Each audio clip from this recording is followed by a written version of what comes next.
Goeiedag graad 12 leerders. Welkom by vandag se verbruikerstudieles. My naam is Marlie Duran. Hierdie les is moontlik gemaak deur die Noord-Kaapse Onderwysdepartement in samewerking met Pakama Navorsing en Ontwikkeling. Vandag se les gaan oor entrepreneurskap en vandag gaan ons kyk na die hersiening van entrepreneurskap. Kom ons kyk na ons lesdoelwitte. Aan die einde van die les behoort alle leerders enige vrae rondom entrepreneurskap met gemak te kan beantwoord. Leerders moet fokus op die volgende wanneer hulle vir hierdie hoofstuk wil leer. Terminologie, identifiseer 'n potensiale winsgewende sakegeleentheid, verduidelik die faktore wat oorweeg moet word by die keuse van geskikte produkte vir kleinskaalse produksie vir kleinskaalse produksie, te verduidelik of bespreek die faktore wat die doeltreffende produksie van kwaliteitprodukte beïnvloed, ontwikkel 'n bemarkingsplan vir die produksie en bemarking van 'n produk. En laastens, analiseer of evalueer die volhoubare winsgewendheid van 'n besigheid.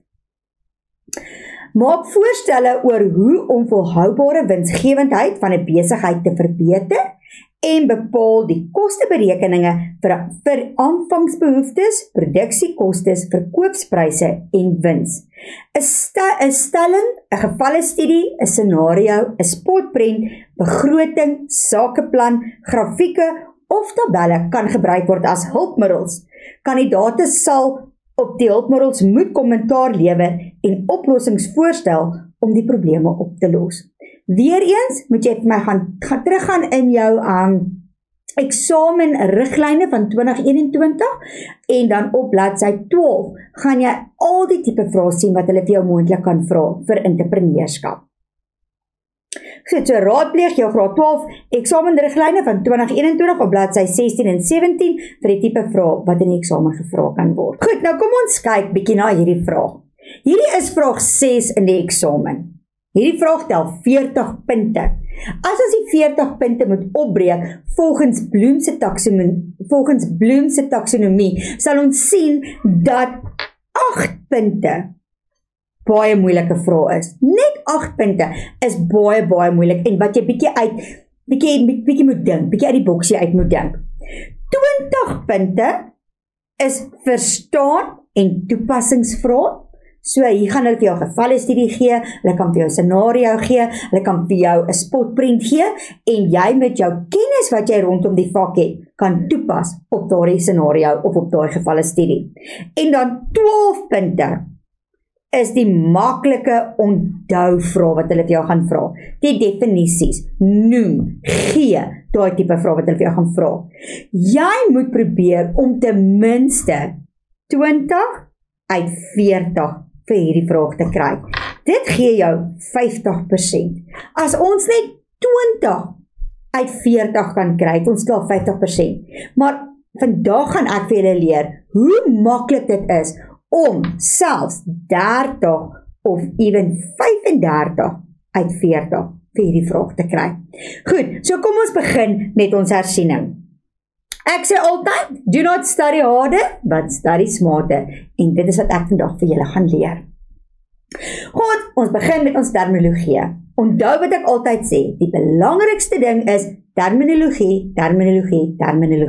Goed, so eers gaan ons gaan kyk na wat is gehaltebeheer. Onthou, hierdie is nie 'n reteaching of 'n oorleer tydperk nie. Hierdie is hersiening. So hier gaan ons net kyk na wat is belangrik wanneer jy gaan leer vir eksamen. Goed, so gehaltebeheer, jy moet weet wat die definisie is. Slegste verkoopscenario. Wat is 'n finansiële uitvoerbaarheidsstudie? Jy moet weet wat is volhoubare winsgewendheid. Dan gaan ons kyk na winsopslag. Ons gaan kyk na wat is 'n teikenmark. Jy moet weet wat is produksiespesifikasie. Ons gaan kyk na aanvangskostes. Dan gaan ons kyk na produksiekostes. Wat is kontantvloei projeksie? Jy moet weet wat is volhoubaarheid, wat beteken volhoubaarheid? En dan, wat is die definisie van 'n entrepreneur? So hierdie is die terminologie wat jy baie goed moet ken. As jy hierdie terminologie ken, kan jy enige vraag in die eksamen beantwoord wat hierdie terminologie in het, want dan weet jy wat dit beteken. Nou kom ons kyk, as ons kyk na die entrepreneur, kan ons sien dat dit in 6 gedeeltes verdeel is. Ek praat sommer van die 6 bene.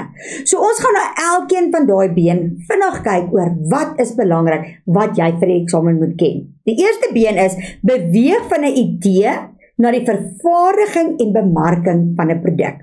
Die eerste ding waarna ons gaan kyk is, jy moet gaan identifiseer wat is 'n potensiële winsgewende besigheidsgeleentheid. Nou ek sê altyd vir die leerders, 'n winsgewende besigheid is daai besigheid wat weet, wie is my teikenmark, wat is die behoeftes van my teikenmark en kan my teikenmark hierdie produk regtig bekostig. As jy daai 3 vrae kan beantwoord en al 3 antwoorde is ja en jy weet presies wat hulle behoeftes is, dan het jy 'n winsgewende besigheid. Goed, die tweede ding waarna jy moet gaan kyk is, jy moet 'n idee formuleer. Onthou, jy begin met 'n idee en dan moet daai idee geformuleer word sodat jy dit op die einde van die dag in 'n besigheid kan verander. En dan laastens moet jy gaan kyk na die spesifikasies van jou produk. Alle produkte moet 'n spesifikasie hê. Dit maak nie saak wie gaan die cupcakes bak nie of wie gaan die boereworsrolle maak nie. Op die einde van die dag moet daar 'n lys van spesifikasies wees waaraan hierdie produkte moet voldoen. Maak nie saak wie hierdie produkte maak en maak nie saak wie hierdie produkte verpak nie. Nou kom ons kyk na die vereistes van 'n suksesvolle, winsgewende besigheid. Hierdie is 'n baie lekker eksamenvraag. So maak seker dat jy hierdie gedeelte baie goed ken. Die vereistes van 'n suksesvolle, winsgewende besigheid. Die eerste plek is, jy moet 'n passie hê. As jy passievol is wat jy in die lewe doen, sê hulle altyd, as jy passievol oor jou werk is, gaan jy nooit eendag in jou lewe werk nie. Jy moet passievol wees. Jy moet daai passie hê vir jou besigheid. Nommer 2, jy moet weet, wie is my teikenmark? Wie is die mense wat my produk gaan koop? En die derde plek, jy moet jou produk hê. En daai produk wat jy gaan verkoop, moet die behoeftes van jou teikenmark bevredig. Dan moet jy weet, jou produk moet 'n mededingende voordeel hê. Nou wat beteken mededelende voordeel? Dit beteken dat jou produk of jou besigheid moet iets gee wat 'n ander besigheid nie gee nie. Met ander woorde, as jy cupcakes verkoop, dan kan jy byvoorbeeld sê dat as ek 6 cupcakes verkoop, gee ek vir jou die 7de cupcake verniet. Of as jy 2 dosyn cupcakes verkoop, gee ek jou 1 dosyn cupcakes verniet. Dit is 'n mededingende voordeel. Gewoonlik is dit 'n freebie, iets wat jy verniet weggee, wat jou besigheid daai voordeel gaan gee dat mense eerder by jou wil koop voordat hulle by iemand anders te wil gaan koop. Dan het ons die ligging. Dis baie belangrik. Waar is jou besigheid? Waar is jou besigheid? Met ander woorde, jy moet kyk na 'n area wat maklik bekombaar is. 'n Area wat daar nie baie kriminele oortredinge is nie. 'n Area waarin jou verbruikers veilig kan voel wanneer hulle by jou besigheid gaan koop. So die ligging van jou besigheid is ongelooflik belangrik. Prys, onthou, prys is belangrik, want as jou produkte duur is, gaan mense jou nie ondersteun nie. As jou produkte goedkoop is, gaan mense begin vra, hoekom is jou vleispastytjies so goedkoop? Watse tipe vleis gebruik jy in jou vleispastytjies? So dit is belangrik om te gaan kyk in die mark, wat vra ander besighede vir soortgelyke produkte wat jy gaan verkoop, en maak seker dat jou prys net 'n rapsie goedkoper is of dieselfde is as die prys van jou mededingings. En dan laastens, aanvangskapitaal. Met ander woorde, hoeveel geld het jy tot beskikking om met hierdie besigheid te begin? Baie besighede begin, want dit gaan hulle R60,000 kos. Hulle het die R60,000 om die besigheid te begin. Maar hulle vergeet dat hulle ook lopende inkomste moet hê om seker te maak dat die deure van die besigheid oop bly. So as jy 'n besigheid begin, moet jy seker maak dat jy 'n neseiertjie iewers het sodat jy daai geldjie kan gebruik om seker te maak dat jy water en ligte en jou huur betaal, dat jy jou salarisse betaal, dat jy bestanddele kan aankoop sodat jou besigheid kan floreer totdat die besigheid sy eie wins te maak en dan sy eie geld genereer. En dit gaan nie oornag gebeur nie. Dit vat gewoonlik so 6 tot 12 maande vir 'n besigheid om te kan floreer. So is belangrik om daarna te kyk. Dan wat is belangrik om te onthou? Nommer 1, wie is my teikenmark? Baie belangrik. Nommer 2, wat is die behoeftes van my teikenmark? En nommer 3, kan my teikenmark my produk bekostig? Is dit vir hulle bekostigbaar? Dit is baie belangrik om te onthou. Nou kom ons kyk na 'n aktiwiteit, net om te kan sien hoe maklik dit is om hierdie vrae te beantwoord en om jou punte te kry. En met hierdie tegniek wat ek vir julle vandag gaan wys, gaan ek vir julle wys wat beteken dit. Do not study harder, but study smarter. Want meeste van ons antwoorde is reg voor ons, in die gevalle studies wat hulle in die eksamen vir ons gee. Ons moet net weet, wat moet ons daar uithaal? Goed, so die eerste aktiwiteit gaan oor 'n view. View het 'n funksieverhuurings maatskappy begin. Nou as jy nou die gevalle studie lees, gaan jy sien dat View was met 'n diploma in publieke bestuur gestudeer en toe het hy deeltyds vir 'n bemarkingsfirma gewerk. Nadat hy sy studies voltooi het hy by die bank begin werk en die bank het nie baie geld betaal nie. Hierdie werk het hom ook egter blootgestel aan funksies wat hy moes bywoon. View het die behoefte gesien om geleentheidstoerusting in en om die gemeenskap te kan verskaf. Hy het ook 'n finansiële uitvoerbaarheidstudie gemaak om te kan sien of sy besigheid idee sal werk. En dan hierna het hy 'n lening uitgeneem om toerusting meestal by vendisies te gaan koop. Nou as ons verder lees, dan sien ons ook hier dat sy eie kleinskaalse verhuuringsbesigheid uit sy ma se motorhuis begin. Die besigheid het vinnig gegroei en sy vriende het hom ook gehelp. Dit het hom dan niks geld gekos nie. Later het hy hulle ook in diens geneem. Hy het die lening afbetaal, uit sy werk bedank en hy kon dit nou bekostig om stoorruimte te huur waar hy sy toerusting goed in stand kon hou. Hy hou trend met die jongste gebeure en onthaal idees. Dan het hy ook 'n advertensie uitgesit en in sy advertensie het hy presies gesê wat hy verhuur. So hierso het hy gesê dis geleenthede soos troues, partytjies, begrafnisse, jaareindfunksies. Dan sê hy verhuur tente, rekbare tente, verskillende groottes, verskillende kleure, tafels, tafeldoeke, eetgerei, wit breekware, klanktoerusting, draagbare, industrial verwarmers. Hy het ook gesê sy dienste sluit in aflewering, optel na die geleenthede en dan het hy ook sy besonderhede gegee. So dit is alles wat hulle in die gevalle studie vir jou gee. Nou kom ons gaan kyk na die vraag. So die eerste vraag is, verwys na die advertensie en haal 2 sinsnedes aan wat na produksie spesifikasie wys. So as jy weet wat die definisie van produksie spesifikasie is, dan is dit baie maklik om na die advertensie te gaan kyk en dit dan uit te haal. So as ons nou na ons advertensie gaan kyk en hier is ons advertensie wat hulle vir ons gegee het, hulle sê hy verhuur tente, tafels, tafeldoeke, eetgerei. So nou moet jy 2 goed daar uithaal om produksie spesifikasie aan te toon. En hier is dit. Goed, kom ek wys vir jou. So as jy na die advertensie kyk, hier wys hulle vir jou. Nommer 1, hy gaan tente, rekbare tente verhuur, verskillende kleure en groottes. Hulle gee die grootte 3 meter by 3 meter tot 10 meter by 10 meter. Dit sal 1 punt wees.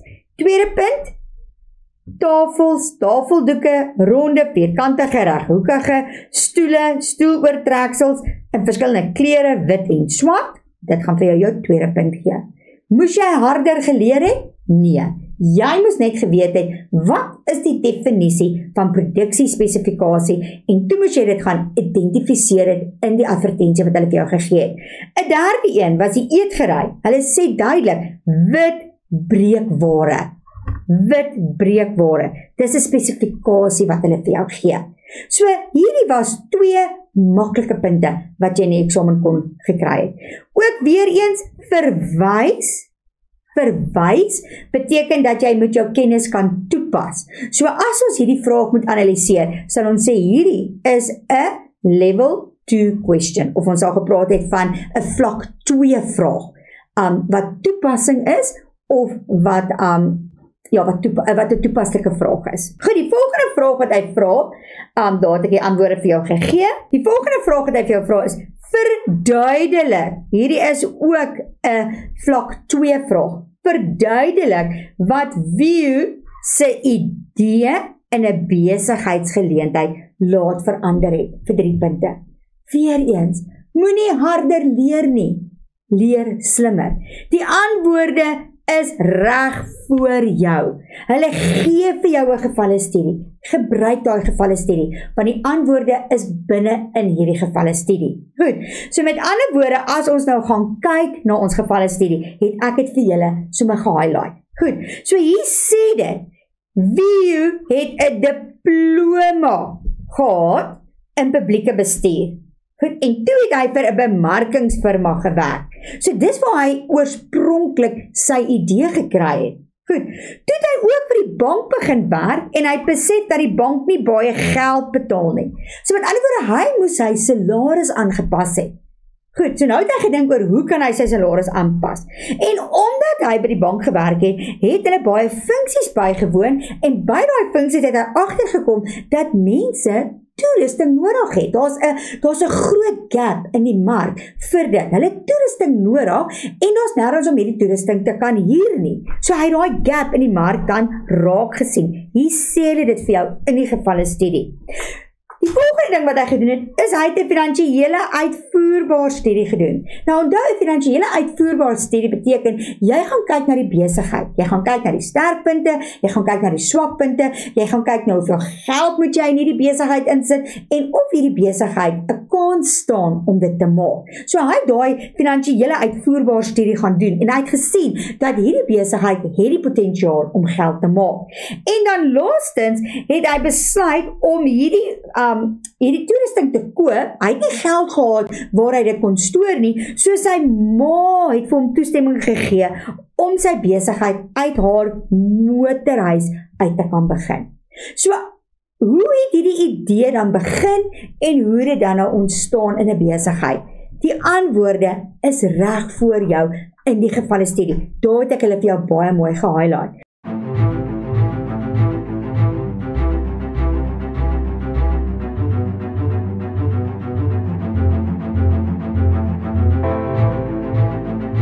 So as jy dit nou in woorde moet omskryf, gaan jy sê, View het vir 'n bemarkingsmaatskappy gewerk, en hy was blootgestel aan promosies of bemarkings wat produkte verkoop. So dis die eerste ding wat ons gelees het in die gevalle studie. Hy het vir die bank gewerk, hy het nie baie geld gemaak nie, en hy moes sy salaris aangevul het. Toe het hy gesien dat daar 'n gaping in die mark is vir die verhuuring van hierdie onthaaltoerusting, en hy kon sy ma se motorhuis gebruik het om sy besigheid mee te begin. So dit het hom nie geld gekos vir om 'n spasie te huur om sy besigheid mee te begin nie. Dit was 3 vrae. Dit was 3 antwoorde wat baie maklik was. Jy moes net daai idee in die gevalle studie kon raak gesien het.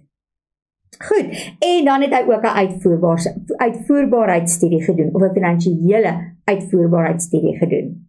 Goed, as ons aanbeweeg na die volgende vraag, sê dit gee. Dit is 'n laer order vraag, of 'n vlak 1 vraag. Gee redes waarom dit vir View voordelig was om 'n finansiële uitvoerbaarheidsstudie te doen. Onthou, jy moet weet wat 'n finansiële uitvoerbaarheidsstudie beteken en hoekom ons 'n finansiële uitvoerbaarheidsstudie moet doen. As jy die definisie ken, is dit baie maklik om hierdie vraag te beantwoord.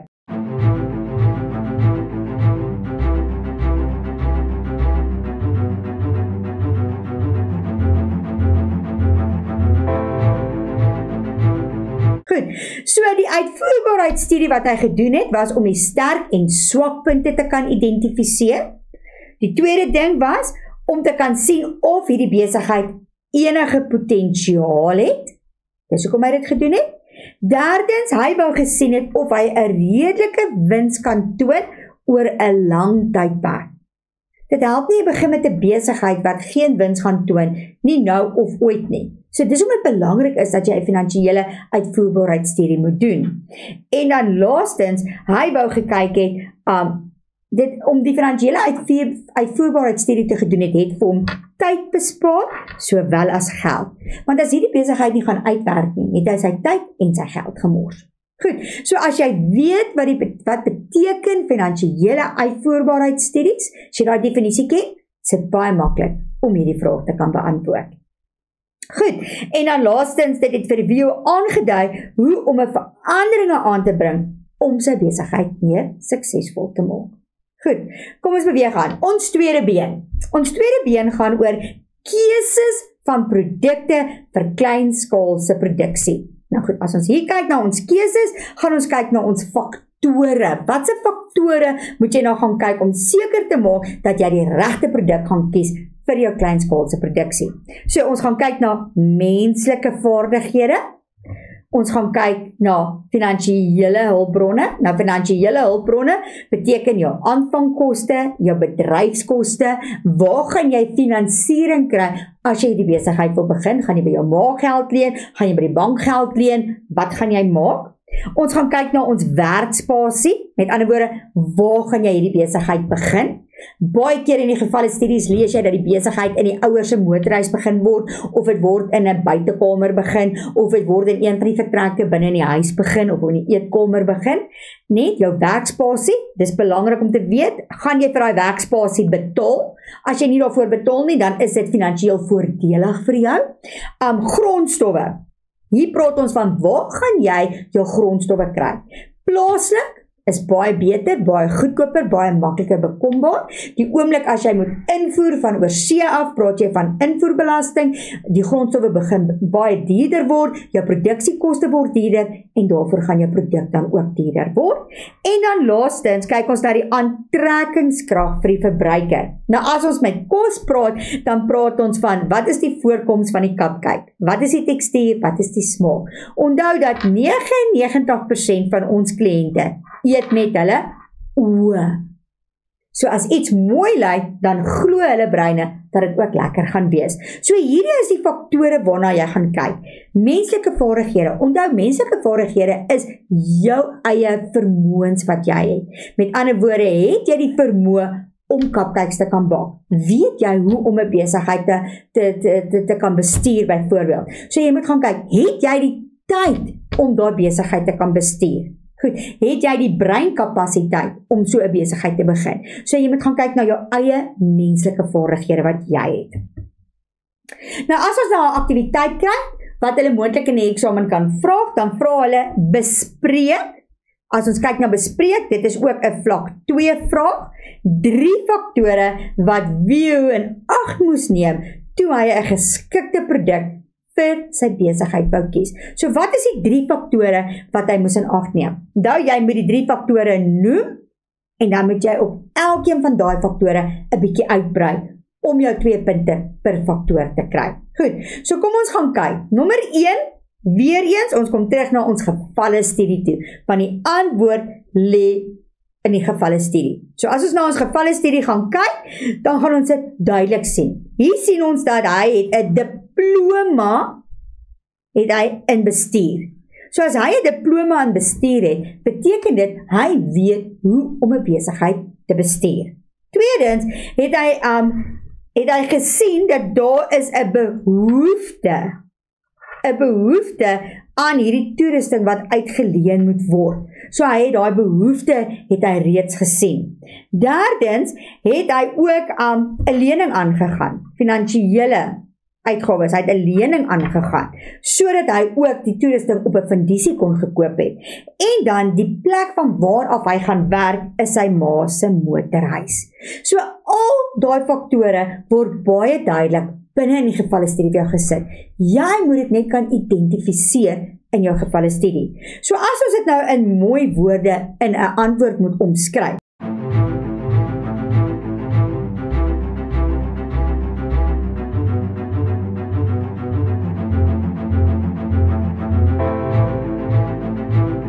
gaan ons dit as volg omskryf. Nommer 1, beskikbaarheid van menslike vaardighede. So wat se menslike vaardighede het ons daar gesien? Hy het 'n diploma in bestuur, né? En tweedens, hy het aan sy werklose vriende 'n werksgeleentheid gegee. Tweedens, finansiële hulpbronne, het ons gesien, hy het geld by die bank gaan leen, sodat hy daai toerusting kon gekoop het. Derdens, beskikbaarheid van werksruimte, sy ma se huis, of sy ma se motorhuis, waar hy dan ook hierdie besigheid gaan begin.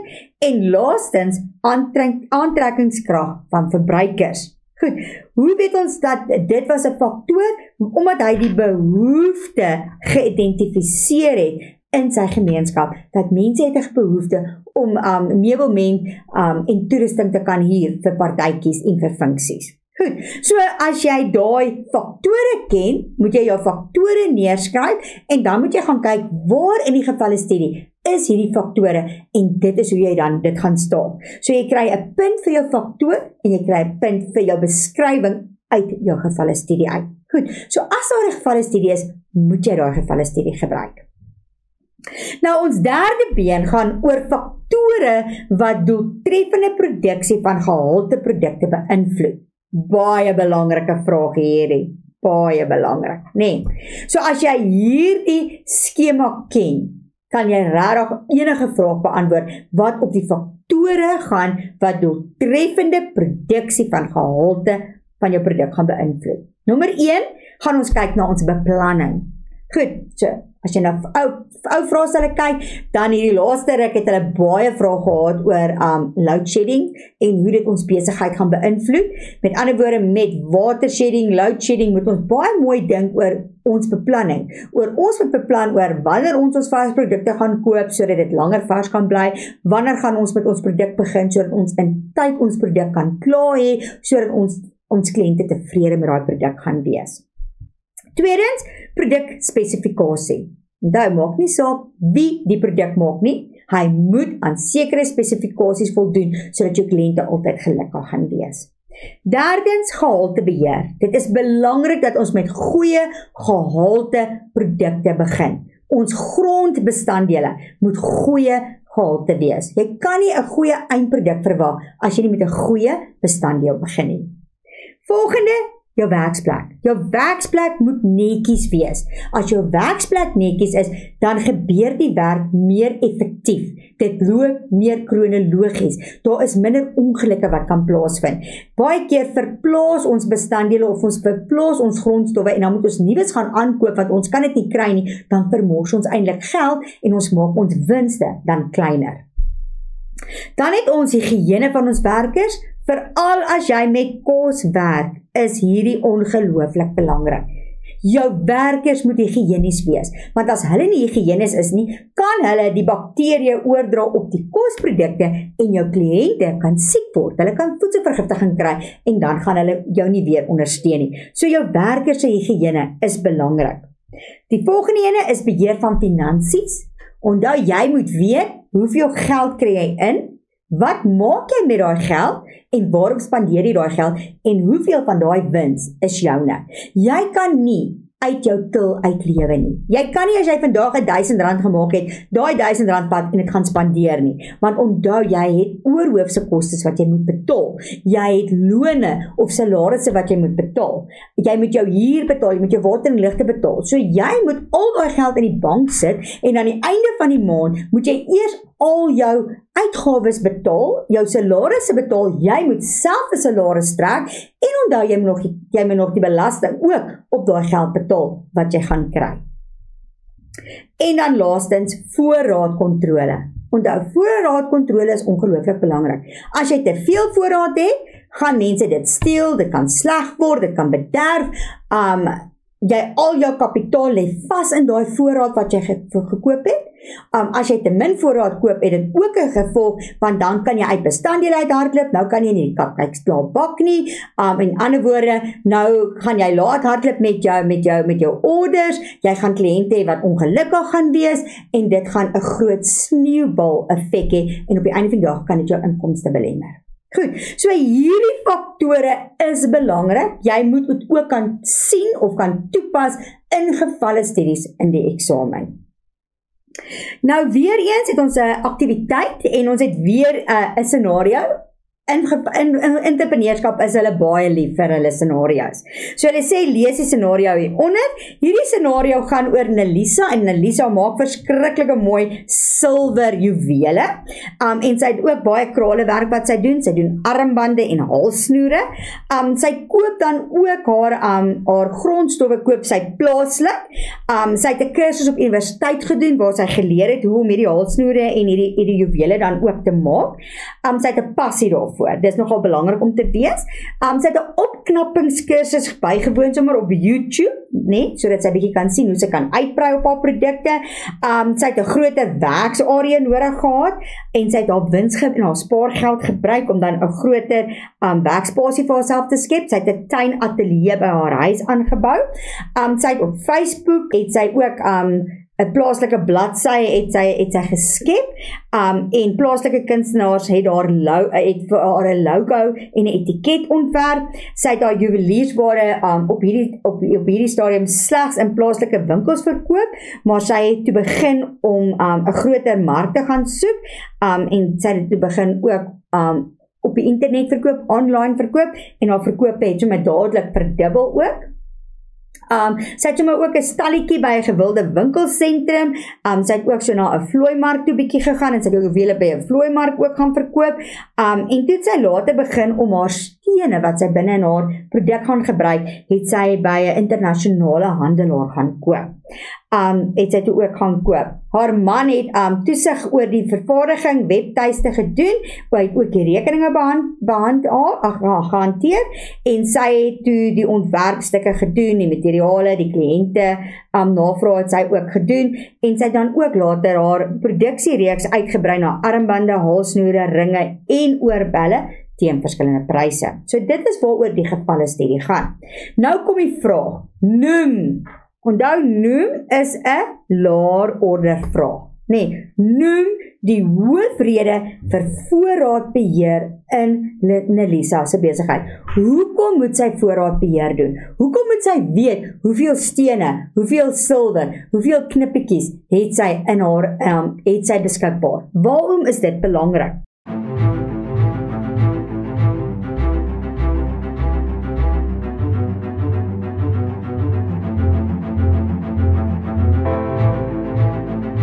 So as ons daarna gaan kyk, gaan jy sien, die eerste ding is, sy wil nie haar besigheid tot stilstand bring nie, of haar produksielyn tot stilstand bring, omdat sy tekort of uit hierdie grondstowwe uit gaan hardloop. Sy wil dit voorkom, so sy wil nie dit hê nie. Die tweede ding is, sy wil verseker dat sy die korrekte hoeveelheid grondstowwe gekoop het. Met ander woorde, sy wil nie te veel geld spandeer om grondstowwe te koop wat net daar gaan lê nie, en vir haar niks inkomste gaan bring nie. Goed, derdens, verseker dat geld wat in voorraad belê is, beperk is, want onthou jy het nog steeds geld nodig vir jou alledaagse uitgawes. En as al jou geld binne in jou voorraad lê, gaan jy met 'n probleem sit. En laastens, minimaliseer die opbergkoste van die finale produk. Goed, so dit is hoekom sy 'n voorraadbeheer moet doen. En dan verminder die vermorsing van materiale, kon nog 'n voorbeeld gewees het. Dan die tweede vraag is, verduidelik. Hierdie is 'n middelorder vraag. Nee, ons praat van 'n vlak 2 vraag, 'n middelorder vraag.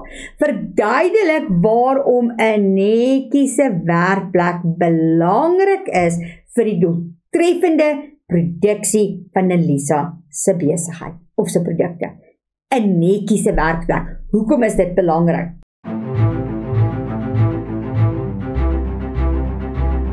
Goed, so hier kyk ons byvoorbeeld, dit verseker 'n higiëniese en veilige omgewing vir die werkers. Ons kom altyd terug na higiëne en ons kom altyd terug na veiligheid van jou werkers. Tweede, 'n netjiese werksruimte sodat dit ongelukke kan voorkom. Derdens, dit sal werkers help om meer effektief en akkuraat te werk. Dit is hoekom ons 'n netjiese werkspasie moet hê. En dit is makliker om skoon te hou as items in hulle plekke is. Daarom moet jy verskillende houers kry, sodat jou plek netjies kan hou. Dan weet jy ook presies waar wat is. Goed, so daai is die tipe vraag wat hulle kan vra vir been nommer 3, byvoorbeeld. Wat belangrik is om te sien dat met hierdie gevalle studie was al die antwoorde nie in die gevalle studie nie. Jy moes rarig jou faktore goed geken het om hierdie vraag te kon beantwoord het. Goed. Dan die 4de been is die vereistes vir die gehalte van produkte. As ons na daai vereistes kyk, dan kyk ons na jou teikenmark. Ons kom altyd terug na jou teikenmark. Tweedens, die aanbieding van jou produk. Hoe jy jou produk gaan aanbied vir jou verbruiker. Dan kyk ons na die gehalte van jou grondstowwe. Onthou, ons begin altyd met goeie gehaltes. Gehalte en ontwerp van jou verpakking, baie belangrik. Gehalte van die opberging, waar jy jou grondstowwe of waar jy jou produkte gaan opberg. Veiligheid, hier praat ons van die veiligheid van jou werkers, sowel as die veiligheid van jou kliënte. Etikettering, baie belangrik, want onthou, daar is sekere goed wat op jou etikette moet wees volgens die wet. En etikette is ook hoe ons produkte verkoop. Dis 'n tegniek hoe ons produkte kan verkoop. Dan is daar ook die effektiewe gebruik van tyd. Tyd is geld. Ons kan nie ons tyd mors nie. Daarom moet ons seker maak ons beplan behoorlik en ons gebruik ons tyd effektief. Dan is daar die opbergingsprosedure. Waar gaan jy dit opberg? Het jy genoeg opbergingsprosedure?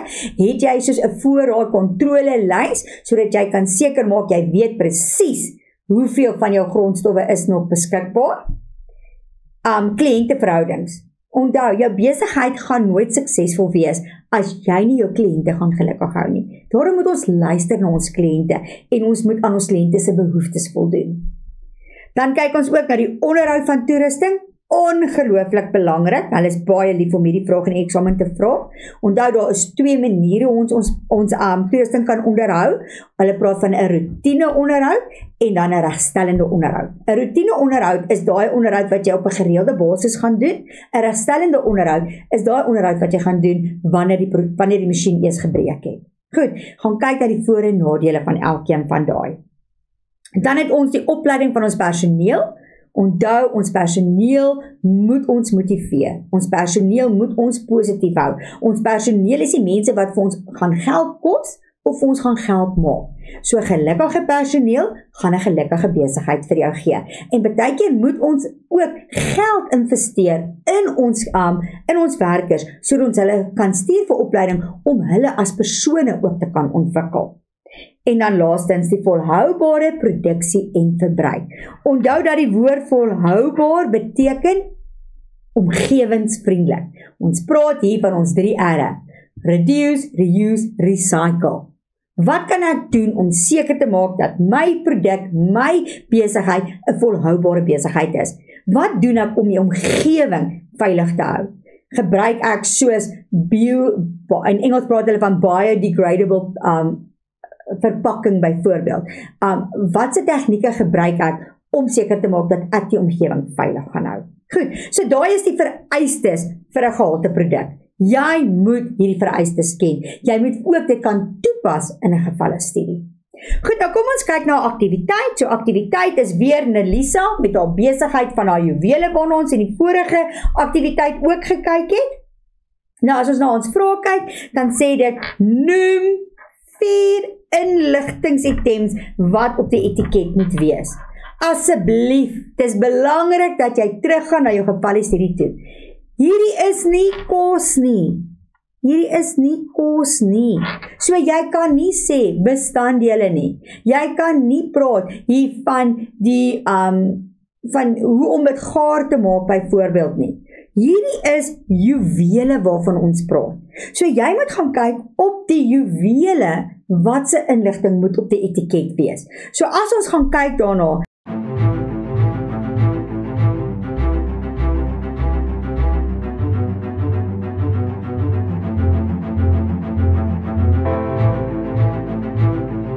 dan gaan jy sien, goeder soos die naam van die produk, die handelsmerk, die tipe produk, die materiaal wat hulle gebruik het om hierdie juwele te maak, die skoonmaak of versorgingsmaatreëls, die naam van die vervaardiger, die kontakpersone, besonderhede van die vervaardiger, die adres van die vervaardiger, die prys, hulle kan ook die grootte van die armband of die grootte van die ring byvoorbeeld ook insit.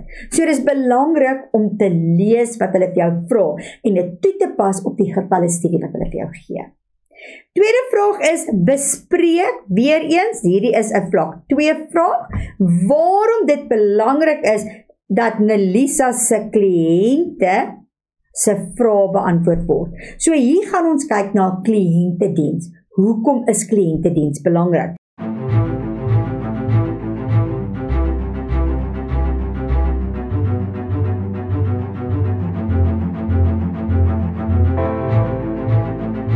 So as ons na ons antwoorde gaan kyk, gaan jy sien, nommer 1, jou kliënte is jou belangrikste bate.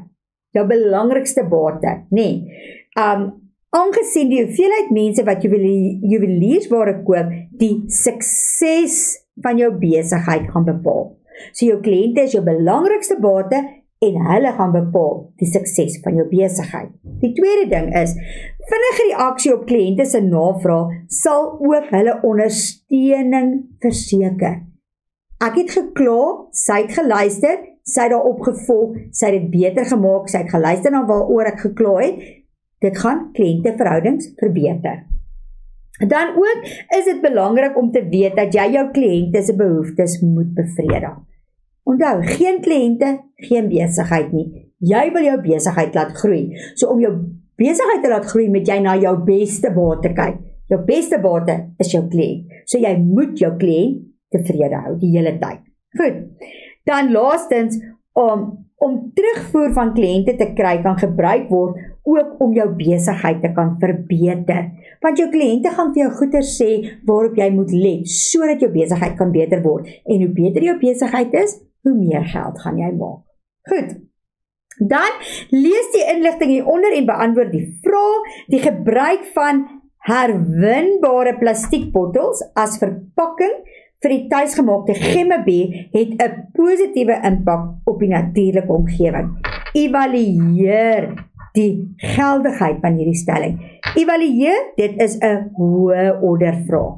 Goed, so dit is belangrik dat ons moet verstaan waaroor ons gevalle studie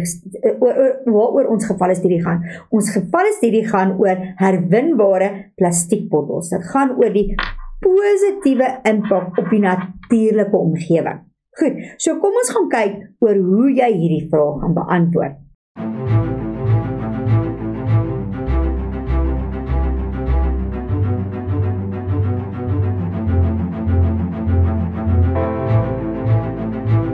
Nommer 1, hier gaan ons gaan kyk na plastiekbottels lê in ons omgewing rond en dit maak ons omgewing om lelik te lyk.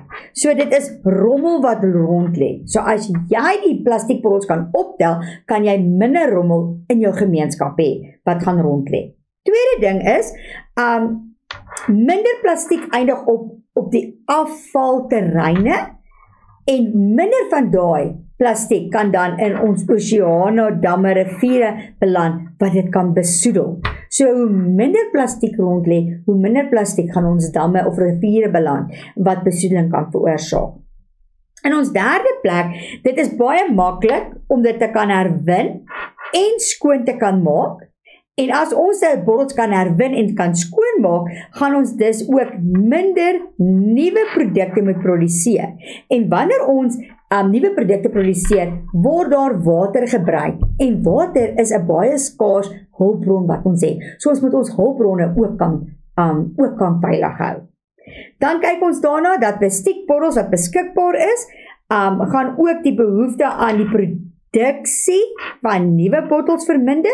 Met ander woorde, ons natuurlike hulpbronne gaan ons dus verminder. Water, elektrisiteit, dit is ons natuurlike hulpbronne waarna ons gaan kyk.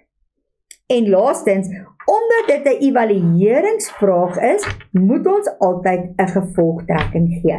So in jou gevolgtrekking gaan jy sê, gebaseer op die feite hierbo, is dit duidelik dat die gebruik van herwinbare plastiekbottels as verpakking 'n positiewe impak op die natuurlike omgewing het. Onthou dat in die vraag het hulle jou vertel, in die gevalstudie het hulle vertel, dat dit wel tot 'n positiewe impak kan lei. So jy moet nou net staaf oor, hoekom sê jy dat dit tot 'n positiewe impak kan lei? En dit is hoe jy hierdie evalueringsvraag beantwoord. So jy moet dit vir jouself ontvou. Rommel wat rond lê, rommel wat in ons damme beland, wat besoedeling veroorsaak. Rommel wat rond lê is onooglik vir ons omgewings.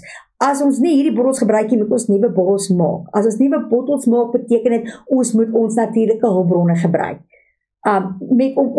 Om ons bottels te gebruik of te herwin, gaan 'n positiewe impak hê op ons gemeenskap. Goed, so altyd benader jou vraag en begin logies jou antwoorde uiteenheid te sit. Die 5de been waarna ons gaan kyk is die bemarkingsplan, die 5 P's. Jy moet die 5 P's bemarkingsstrategie ken. Jy moet ook weet hoe om dit te kan toepas in die eksamen. Goed, so ons almal weet, ons eerste P staan vir produk, ons tweede P staan vir prys, die derde P staan vir plek waar jy dit gaan koop of waar jy dit gaan vervaardig. Die 4de P staan dan vir promosie, hoe jy dit gaan adverteer, en die 5de P staan vir persone. Goed, nou as ons gaan kyk na 'n aktiwiteit, hierdie aktiwiteit gaan oor Boeklei. Boeklei en sy vriende het besluit dat hulle gaan 'n gemmerbier maak en hulle gaan nou gemmerbier verkoop.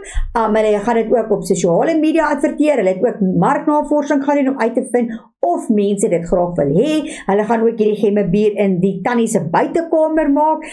En die prys, want hulle gaan plaaslike bestanddele gebruik, so die prys gaan ook baie bekostigbaar wees. Nou as ons gaan kyk na ons vraag, dan sê dit verduidelik wat 'n vlak 2 vraag is. Verduidelik hoe 4 van die 5 P's van die bemarkingsresepmengsel deur hierdie kleinskaalse onderneming bereik is. Weereens, hulle gee vir jou gevalle studie. Die antwoord is in die gevalle studie. Do not study harder, study smarter. Nou kom ons kyk hoe gaan ons smarter study. So, in die eerste plek het ons hier tuisgemaakte gemmerbier. Tuisgemaakte gemmerbier is die produk waarvan ons praat. Tweede sê ons bekostigbaar. Dit is die prys waarvan ons praat. Derdens praat jy van hulle het uitgegaan en hulle het die bure en vriende en werknemers gaan vra of hulle hierdie gemmerbier sal koop. Dit is ons mense, ons persone, ons teikenmark waarvan ons praat. Dan het hulle ook besluit, hulle gaan dit in die buitekamer van sy tannie maak, dis die plek, en dan laaste was dit die promosie, die WhatsApp en ander sosiale netwerke wat hulle gebruik het. Do not study harder, study smarter. Die antwoorde is in die gevalle studie. Jy moet jou 5 P's ken en dit dan net gaan toepas in jou gevalle studie. Goed, dan vanuit die scenario, noem, dit is 'n lae-order vraag, noem die stelling wat daarop dui dat marknavorsing gedoen is.